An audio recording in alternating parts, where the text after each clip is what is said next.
Bonjour et bienvenue dans cette nouvelle vidéo qui fait suite à la précédente et qui est toujours consacrée à macOS, mais cette fois côté console d'administration. J'ai fait un focus sur les nouvelles puces M1 car c'est la nouveauté chez Apple, mais bien évidemment la solution marche à l'identique si vous avez un modèle à base de processeur Intel. Je commence donc à me connecter à la console d'administration et comme vous pouvez le voir ici, j'ai choisi la web console. Première chose à faire, installer ou mettre à jour le plugin d'administration. Pour rappel, c'est un petit bout de code qui va dire à la console qu'elle va administrer maintenant des machines d'un nouvel OS. Ici, macOS. Si vous êtes sur une solution de type SaaS comme Kaspersky Security Center Cloud Console, la gestion des plugins se fera quasiment automatiquement. Mais ici, nous allons devoir récupérer le nécessaire. Vous pouvez pour cela utiliser le site de téléchargement que nous avons vu dans la précédente vidéo ou aller sur le site du support à la fac 9333 que j'ai déjà plusieurs fois évoqué. Une fois ces deux fichiers récupérés, on va aller dans les paramètres de la console pour les insérer via le bouton « Ajouter depuis un fichier ». Là, on va pointer sur les deux fichiers récupérés et le tour est joué. Tant que vous êtes dans l'interface, n'hésitez pas à faire le ménage si vous avez des anciens plugins que vous n'utilisez plus. Maintenant, nous allons créer rapidement une stratégie de sécurité de manière à imposer nos paramètres aux utilisateurs.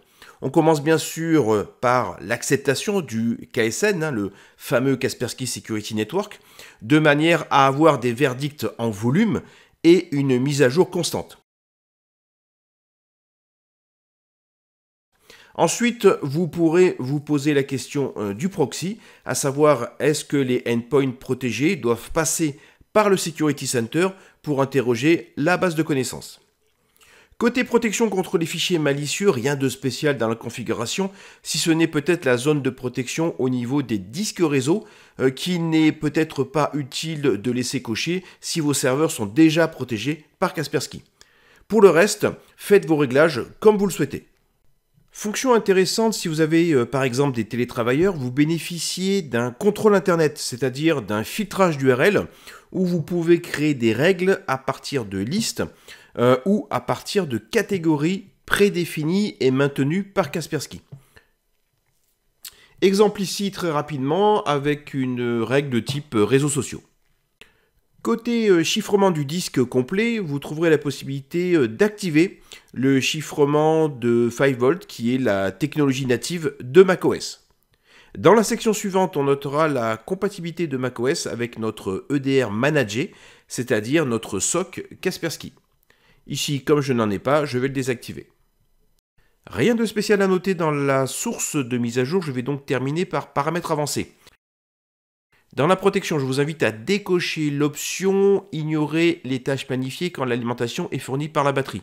En effet, cette option va bloquer toutes les tâches tant que le collaborateur ne s'est pas branché sur secteur. Or, si on prend les derniers MacBooks qui sont sortis, les batteries peuvent tenir une dizaine d'heures et pas mal de collaborateurs les utilisent sans secteur. Cela veut dire que aucune tâche ne sera exécutée côté Kaspersky, donc pas de tâche de mise à jour, pas de tâche d'analyse complète ou partielle, donc évidemment ça peut être relativement problématique.